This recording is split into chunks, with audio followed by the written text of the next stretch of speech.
Shalom, selamat pagi Bapak Ibu yang kekasih. Selamat berjumpa kembali dalam kasih Kristus melalui renungan pagi hari ini, hari Senin, tanggal 19 Desember 2022. Semoga Bapak Ibu dalam keadaan yang baik, dalam keadaan yang sehat, di dalam menyambut hari ini. Mari sebelum kita melakukan berbagai macam aktivitas kita hari ini, kita membaca, kita merenungkan firman Tuhan yang terambil dari Kejadian 37 ayat 1 hingga ayatnya yang ke-11. Mari kita berdoa. Kepadamu ya Tuhan, kami datang bersyukur dan berterima kasih atas setiap kasih-Mu yang tiada pernah berhenti bagi kami sekalian. Terima kasih jikalau kami ada pada pagi hari ini, itu kami yakini bahwa itu semata-mata karena kasih dan pertolongan-Mu. Mengawali hari kami hari ini, kami akan membaca, mendengar, bahkan merenungkan firman-Mu. Kuasai kami ya Roh Kudus, sehingga kami dapat mampu mengerti, mengaplikasikan firman yang akan bersama-sama kami baca dan renungkan pada pagi hari ini. Dalam Kristus Yesus, firman yang hidup kami berdoa. Amin. Firman Tuhan dari Kejadian 37 ayat 1 hingga ayatnya yang ke-11. Adapun Yakub, ia diam di negeri penumpangan ayahnya, yakni di tanah Kanaan. Inilah riwayat keturunan Yakub. Yusuf tatkala berumur 17 tahun, jadi masih muda, biasa mengembalakan kambing domba bersama dengan saudara-saudaranya, anak-anak Bila dan Silpa, kedua istri ayahnya. Dan Yusuf menyampaikan kepada ayahnya kabar tentang kejahatan saudara-saudaranya. Israel lebih mengasihi Yusuf dari semua anaknya yang lain, sebab Yusuf itulah anaknya yang lahir pada masa tuanya. Dan ia menyuruh membuat jubah yang maha indah bagi dia. Setelah dilihat oleh saudara-saudaranya bahwa ayahnya lebih mengasihi Yusuf dari semua saudaranya, maka bencilah mereka itu kepadanya dan tidak mau menyapanya dengan rahma. Pada suatu kali bermimpilah Yusuf, lalu mimpinya itu diceritakannya kepada saudara-saudaranya. Sebab itulah mereka lebih benci lagi kepadanya. Karena katanya kepada mereka, "Coba dengarkan mimpi yang kumimpikan ini. Tampak kita sedang di ladang mengikat berkas-berkas gandum, lalu bangkitlah berkasku dan tegak berdiri. Kemudian datanglah berkas-berkas kamu sekalian mengelilingi dan sujud menyembah kepada berkasku itu." Lalu saudara-saudaranya berkata kepadanya, "Apakah engkau ingin menjadi raja atas kami? Apakah engkau ingin berkuasa atas kami?" Jadi makin bencilah mereka kepadanya karena mimpinya dan karena perkataannya itu. Lalu ia memimpikan pula mimpi yang lain, yang diceritakannya kepada saudara-saudaranya. Katanya, "Aku bermimpi pula, tampak matahari, bulan, dan 11 bintang sujud menyembah kepadaku." Setelah hal ini diceritakannya kepada ayah dan saudara-saudaranya, maka ia ditegur oleh ayahnya, "Mimpi apa mimpimu itu? Masakan aku dan ibumu serta saudara-saudaramu sujud menyembah kepadamu sampai ke tanah?" Maka iri hatilah saudara-saudaranya kepadanya, tetapi ayahnya menyimpan hal itu dalam hatinya. Amin. Firman Tuhan. Memadamkan iri hati. Bapak Ibu Saudara, iri hati terjadi ketika seseorang tidak bisa menerima bahwa orang lain memiliki kelebihan. Misalnya, tidak mau menerima bahwa orang lain lebih tinggi daripada dirinya, lebih memiliki bakat dari dirinya dan lain-lain sebagainya. Iri hati berdampak buruk pada diri seseorang dan mendorongnya berbuat jahat pada orang yang menjadi sasaran iri hatinya akibat rasa tidak puas yang terpendam. Bacaan kita pada saat ini memperlihatkan bahwa Yusuf adalah anak emas dari Yakub. Salah satu buktinya adalah ketika Yakub membuatkan jubah yang sangat indah hanya bagi Yusuf seorang di ayat ketiga bacaan kita. Yusuf terlihat lebih menonjol di antara saudara-saudaranya. Ini menjadi pengaruh dari perhatian dan kasih sayang Yakub terhadap Yusuf yang berlebihan. Yakub memang jelas mengistimewakan si Yusuf. Apalagi dia punya satu perilaku yang tidak disukai saudara-saudaranya, yaitu dia suka mengadu kepada ayahnya perihal kejahatan dari saudara-saudaranya. Hal-hal itulah yang membuat saudara-saudaranya membenci si Yusuf. Bukan hanya sampai di situ.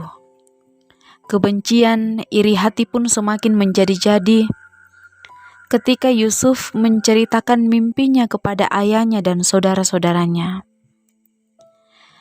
Dalam mimpi itu seolah-olah dialah anak yang lebih tinggi dan harus dihormati oleh saudaranya yang lain. Tentu ini mengakibatkan rasa kecemburuan, rasa iri hati muncul dari saudara-saudara si Yusuf. Jika kita bandingkan dengan ajaran Yesus, kebencian, iri hati dari yang dipraktekkan oleh saudara-saudara Yusuf terhadapnya tentu bukan sikap yang benar. Karena Allah justru menginginkan kita untuk saling mengasihi satu dengan yang lain. Namun Bapak Ibu, kadang-kadang apa yang dipraktekkan oleh saudara-saudara dari Yusuf ini, tanpa kita sadari ataupun kita sadari, seringkali juga kita melakukan hal yang sama. Kita tidak suka melihat orang lain lebih istimewa. Kita tidak suka melihat orang lain lebih senang. Kita sering sulit tersenyum kalau melihat orang lain lebih maju. Dan akibatnya kita lupa untuk mengembangkan diri karena sibuk membandingkan diri dengan orang lain. Firman Tuhan dari Amsal 14 ayat 30 mengatakan, iri hati membusukkan tulang. Jadi orang yang dikuasai iri hati akan menjadi gelap mata, gelap hati, bahkan terhadap saudara kandungnya sendiri. Kita melihat dari kisah si Yusuf dan saudara-saudaranya. Karena iri hati, karena kebencian, saudara-saudara Yusuf ingin membunuh Yusuf dan kemudian menjualnya kepada orang Midian. Bapak Ibu Saudara, dari kisah Yusuf dan saudara-saudaranya, kita dapat mengambil pelajaran bahwa iri hati muncul karena seseorang terlalu memfokuskan perhatian kepada milik orang lain, sehingga lupa untuk bersyukur pada Tuhan, lupa puas atas miliknya sendiri. Solusi agar terlepas dari cengkraman iri hati, mari ingatlah perbuatan-perbuatan ajaib yang dilakukan Tuhan, yang bukan hanya dilakukan kepada satu orang, bukan hanya dilakukan kepada 2 orang atau 3 orang, tetapi perbuatan-perbuatan ajaib itu dilakukan kepada semua umat yang mengasihinya. Oleh sebab itu, mari Bapak Ibu belajar untuk membuang pikiran-pikiran yang buruk, membuang prasangka yang buruk kepada orang lain. Jangan membuang tenaga untuk membenci sesama. Mari kita pakai hidup kita untuk hal-hal yang positif. Kita harus berusaha untuk melihat kelebihan orang lain sebagai cerminan, sebagai motivasi untuk mengembangkan apa yang Tuhan telah berikan kepada kita. Karena dengan begitu, kita akan lebih berguna bagi sesama dan demi kemuliaan Tuhan. Amin. Mari kita berdoa. Bapa di sorga, kami bersyukur buat firman-Mu yang baru saja kami dengarkan bersama-sama. Sekiranya itu dapat memberi kesadaran bagi diri kami untuk semakin mengeratkan tali persaudaraan di antara kami, umat-Mu, untuk saling mengasihi satu dengan yang lain, sama seperti Tuhan mengasihi kami. Mampukan kami Tuhan untuk menjadi pelaku-pelaku firman-Mu di tengah-tengah dunia di tempat kami hidup pada saat ini. Bapa di sorga, dalam doa kami pada saat ini, kami datang membawa segenap kehidupan umat-Mu dalam keberadaan mereka masing-masing. Tuhan, Engkau kiranya memelihara mereka, memberkati mereka di dalam menjalani hidup karunia-Mu sepanjang hari ini. Kiranya kuat, sehat, boleh mereka alami dan nikmati. Kiranya apa yang mereka kerjakan, mereka boleh dapat kerjakan dengan baik, dengan penuh kasih sayang dari Tuhan, dengan penuh damai sejahtera yang berasal daripada Tuhan sendiri. Berdoa Tuhan, buat umat-Mu, dimanapun mereka berada, yang dalam kelemahan tubuh, Engkau Tuhan yang memberikan kekuatan kepada mereka di dalam melawan sakit penyakit yang mereka derita pada saat ini. Tuhan memberkati perawatan yang mereka alami dan nikmati pada saat ini. Berdoa bagi jemaat-Mu yang dalam menjalani masa yang lanjut usia, Tuhan kiranya semakin memberkati mereka. Tuhan kiranya memberikan mereka kekuatan iman, kekuatan fisik dalam menjalani hidup karunia Tuhan di masa yang lanjut usia. Biarlah ya Tuhan, mereka senantiasa menaruh harap hanya kepada Tuhan saja. Berdoa buat umat-Mu yang dalam pergumulan hidup, Engkau Tuhan yang melihat mereka masing-masing. Tuhan yang menghibur mereka, memberikan mereka kekuatan di dalam melawan pergumulan yang mereka alami pada saat ini. Pemerintah, negara, dan bangsa kami, Tuhan memberkati orang-orang yang ada dalam roda pemerintahan. Biarlah mereka dapat menjadi berkat bagi kami, mendatangkan kesejahteraan dalam kehidupan kami. Bapa di sorga, kehidupan kami hari ini, kami serahkan ke dalam tangan pengasihan-Mu.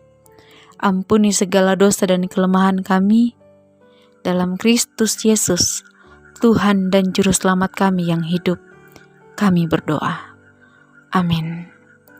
Selamat melaksanakan tugas dan tanggung jawab kita hari ini. Tuhan Yesus memberkati kita sekalian.